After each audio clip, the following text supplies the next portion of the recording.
Fish is the most commonly consumed meat in Thailand, and tilapia is the #1 type of farm fish in the country. But do you know what happens to billions of these animals before they reach people's plates? Footage obtained by Sinergia Animal and We Animals Media revealed the sad reality of large farms that supply big retailers. Fish are treated ruthlessly.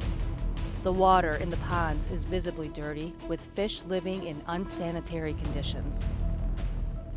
These animals are taken from the water and tossed into buckets or dropped onto the ground.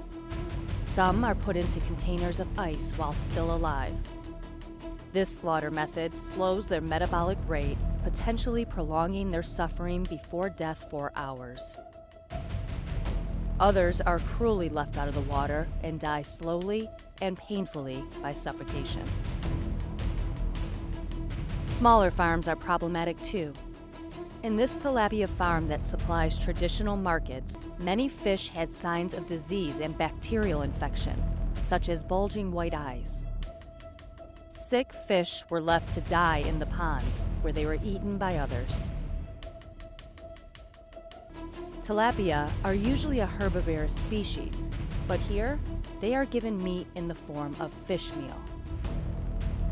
Fish meal is made from wild fish caught in the oceans.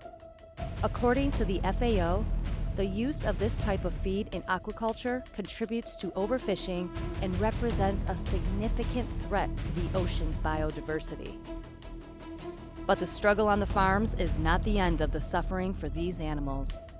Fish are transported to markets alive, which often leads to further injury, and many fish die en route to their destination. Here at Klong Toi, the largest wet market in Bangkok, live fish have their heads smashed with a cleaver.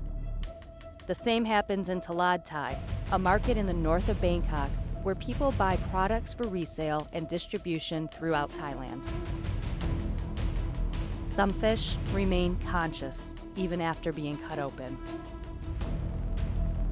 Others are packed into plastic bags while still alive and struggling to breathe. Macro, one of Thailand's largest retailers, also sells fish in terrible conditions. Live tilapia are displayed for sale in crowded and murky tanks.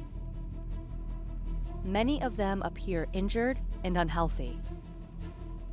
This fish, for example, was observed lying awkwardly on its side. Research has shown that fish do feel pain, fear, and stress, which strongly suggests they also have the capacity to suffer.